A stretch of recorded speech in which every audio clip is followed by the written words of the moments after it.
علی نے خدا تک کیسے پہنچایا؟ تشریف فرما ہے اور لوگوں سے خطاب کرتے ہوئے کہہ رہے ہیں کہ دیکھو یہ جو چونٹی تمہارے سامنے چل رہی ہے، اس چونٹی کے اوپر غور کرو، اس چھوٹے سے وجود کے اوپر غور کرو کہ اللہ نے اس ننھے سے وجود کو کیسے ہاتھ اور پیر عطا کیے ہیں۔ تم اس کے ہاتھوں اور پیروں کو نہیں دیکھتے، تم اسے نہیں دیکھتے، لیکن یہ تمہیں تم سے زیادہ دیکھتی ہے، یہ تمہیں تم سے زیادہ دیکھتی ہے۔ اور دیکھو اللہ نے اگر اس کی بینائی کی قوت کو تیز رکھا ہے تو اس کے سونگھنے کی حس کو بھی اتنا تیز رکھا ہے کہ یہ دور سے اپنے رزق کو سونگھ لیتی ہے،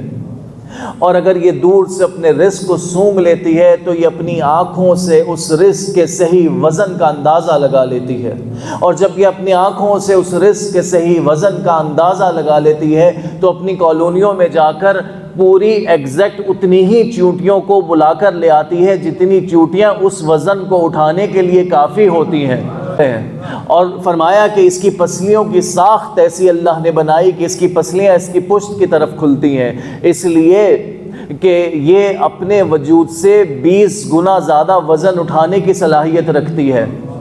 اور جب یہ اپنے وزن کو، جب یہ اپنی غذا کو لے کر اپنے بلوں میں جاتی ہے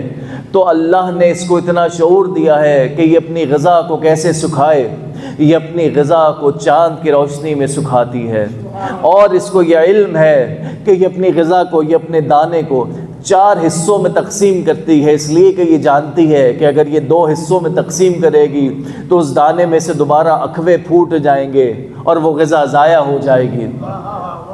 جو بچے باٹنی اور بایولوجی پڑھے ہوئے وہ جانتے ہیں کہ اگر 2 حصوں میں تقسیم ہوگا تو اس کے اندر دوبارہ جرمینیٹ کرنے کی صلاحیت ہوتی ہے۔ میرے مولا کہتے ہیں کہ چونٹی یہ جانتی ہے کہ اس نے اپنی غذا کو کیسے رکھنا ہے، چونٹی یہ جانتی ہے کہ وہ غذا کو 4 حصوں میں تقسیم کرے، اور اس کے بعد اللہ نے اسے ایک دہن عطا کیا ہے، اللہ نے اسے دانت عطا کیے ہیں، اور اس دہن سے یہ اپنے رب کی تسبیح بیان کرتی ہے۔ اور مجھے تعجب ہے اس شخص پہ جو خدا کی اس قدرت کو دیکھتا ہے اور خدا کے وجود پر شک کرتا ہے۔